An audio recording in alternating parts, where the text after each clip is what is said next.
जय शिवराय मित्रांनो मित्रांनो 90% अनुदानावरती तार कुंपण योजना, 50% अनुदानावरती ताडपत्री योजना. आतापर्यंत सोशल मीडियाच्या माध्यमातून ह्या बातम्या आपण बऱ्याच वेळा पाहिल्या होत्या.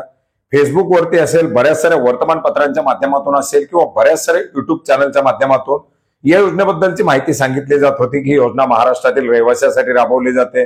अर्ज महाडीबीटीवरती करा, अनुदान अशा प्रकारे दिलं जातं, शेतकऱ्याचा शेतमाल भिजू नये म्हणून ही योजना राबवली जाते वगैरे वगैरे. परंतु आता याच्यामध्ये एक पुढचा स्तर आलाय, तो म्हणजे आता नेते मंडळीच्या माध्यमातून सुद्धा जाहिरात करायला सुरुवात झालेली आहे की आमच्या सरकारच्या माध्यमातून 90% अनुदानावरती तार कुंपण दिलं जाते, आमच्या सरकारच्या माध्यमातून 50% अनुदानावरती ताडपत्री दिली जाते, जास्तीत जास्त शेतकऱ्यांनी अर्ज करा आणि त्याच्याबद्दलचं आव्हान देखील केलं जातंय. आता साहजिकच सोशल मीडियाच्या माध्यमातून आलेली बातमी खोटी असेल, परंतु आपल्या नेते मंडळीच्या माध्यमातून जाहिरात देण्यात आली आहे म्हणजे बातमी खरीच असू शकते, असाही काही शेतकऱ्यांचा त्या ठिकाणी समज झालेला आहे, गैरसमज झालेला आहे आणि साहजिकच या योजनेबद्दल शोधाशोध सुरू झालेली आहे. मग आता झालेला समज बरोबर आहे, आलेली जाहिरात बरोबर आहे की हा झालेला गैरसमज आहे, आलेली जाहिरात चुकीची आहे, हा देखील एक मोठा प्रश्न शेतकऱ्यांना पडलेला आहे. तर मित्रांनो, नेमकं हे काय भानगड आहे याच्याबद्दल सुद्धा बरेच सारे मेसेज आलेले आहेत, बऱ्याच साऱ्या कमेंट येतात आणि हेच थोडक्यात आज जाणून घेण्याचा प्रयत्न करणार आहोत. सुरुवातीला 90% अनुदानावरती तार कुंपण योजना मी कालच्या लाईव्ह मध्ये सुद्धा आणि यापूर्वी 2 ते 3 व्हिडिओच्या माध्यमातून सुद्धा सांगितलंय की हो, ही योजना राबवली जाते. मग ही योजना कुठल्या राज्यामध्ये राबवली जाते? महाराष्ट्रात राबवली जाते. पूर्ण महाराष्ट्रासाठी आहे का? हो, महाराष्ट्रासाठी आहे. मग याचे अर्ज कुठे केले जातात? अर्ज ऑनलाईन पद्धतीने, ऑफलाईन पद्धतीने केले जातात. मग ही योजना सर्वांसाठी आहे का? तर सर्वांसाठी नाही. मित्रांनो, श्यामा प्रसाद मुखर्जी जनवन योजनेच्या अंतर्गत शेतकऱ्यांना तार कुंपणासाठी अनुदान दिलं जातं, ज्याच्यामध्ये सुद्धा आता सोलर कुंपण आणण्यात आलेले आहे. मग ती योजना कोणासाठी आहे? तर जे काही वनालगतचं बफर झोन जे गाव आहे, जी काही गावांची निवड या श्यामाप्रसाद मुखर्जी जनवन योजनेच्या अंतर्गत करण्यात आलेली आहे त्या गावासाठी. याच्या व्यतिरिक्त योजना आहे का? हो, याच्या व्यतिरिक्त ही 90% अनुदानावरती, 85% अनुदानावरती तार कुंपण योजना आहे. ती कुठली आहे? तर ती केंद्रावधी बजेट, जे न्यूक्लियस बजेटची जी योजना आहे त्या न्यूक्लियस बजेटच्या अंतर्गत आहे. मग याच्यामध्ये हिंगोली जिल्ह्यामध्ये, अकोला जिल्ह्यामध्ये, अमरावती जिल्ह्यामध्ये किंवा चंद्रपूर जिल्ह्यामध्ये ज्या ज्या जिल्ह्यामध्ये याचे अर्ज मागवले जातील त्या जिल्ह्यामध्ये योजना राबवली जाते. परंतु या योजनेच्या अंतर्गत जे काही मॅक्झिमम अनुदान दिलं जातं किंवा मॅक्झिमम जे लाभार्थी निवडले जातात ते अनुसूचित जमातीचे निवडले जातात, म्हणजे ते अनुसूचित जमातीच्या लाभार्थ्यासाठी राबवली जाणारी योजना आहे. दुसरी योजना आहे ताडपत्री योजना.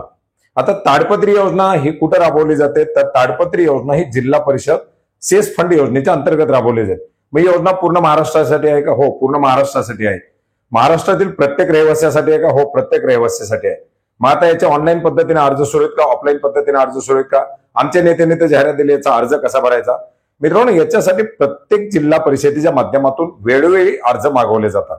जसे सध्या आपण यापूर्वी अपडेट घेतलं होतं, लातूरमध्ये अर्ज मागवलेत, जसे आता पुणे जिल्ह्याचे अर्ज सुरू आहेत, काही दिवसापूर्वी जळगावचे अर्ज आले किंवा इतर वेगवेगळ्या जिल्ह्याचे अर्ज आले. प्रत्येक जिल्हा परिषदेच्या माध्यमातून याचे वेगवेगळ्या कालावधीमध्ये अर्ज मागवले जातात. लातूरमध्ये आता 15 सप्टेंबर पर्यंत अर्ज घेतले जात आहेत. पुणे जिल्ह्यामध्ये 30 सप्टेंबर पर्यंत अर्जाची तारीख आहे. असेच काही जिल्ह्यांचे अर्ज निघतील, त्या तारखेनुसार ते अर्ज घेतले जातात. मग ऑनलाईन पद्धतीने अर्ज करता येतो का ऑफलाईन पद्धतीने अर्ज करता येतो?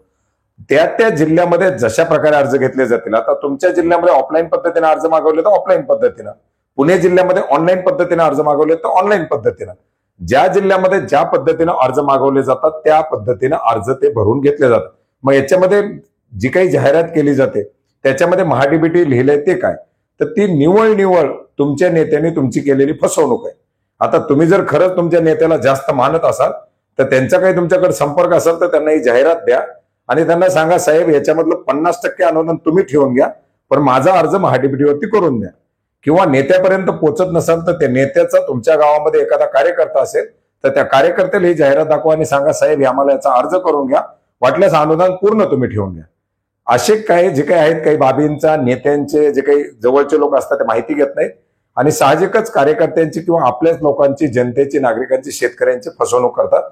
तर म्हणायला गेलं तर ही फसवणूक आहे आणि म्हणायला गेलं तर ही अवेअरनेस पण आहे, कारण योजना सुरू आहे, योजनांचे लाभ दिले जात आहेत. फक्त आता ती योजना कोणत्या जिल्ह्यामध्ये कशा प्रकारे राबवली जाते हे त्याच्यामध्ये क्लिअरली सांगणं गरजेचं आहे. महाडीबीटी पोर्टलवरती ही योजना राबवली जात नाही. ही एक याच्याबद्दलची महत्वाची अशी माहिती होती. यापूर्वी सुद्धा आपण बऱ्याच व्हिडिओच्या माध्यमातून माहिती घेण्याचा प्रयत्न आहे. केलेलं आहे आणि आज सुद्धा हीच माहिती पुन्हा पुन्हा विचारल्या जाणाऱ्या प्रश्नासाठी घेण्याचा प्रयत्न केलेला आहे. असेच काही नवीन प्रश्न असतील तर नक्की कमेंट करा, त्याच्याबद्दल सुद्धा नक्की माहिती घेण्याचा प्रयत्न करूयात. भेटूयात नवीन माहितीसह, नवीन अपडेट्ससह. धन्यवाद.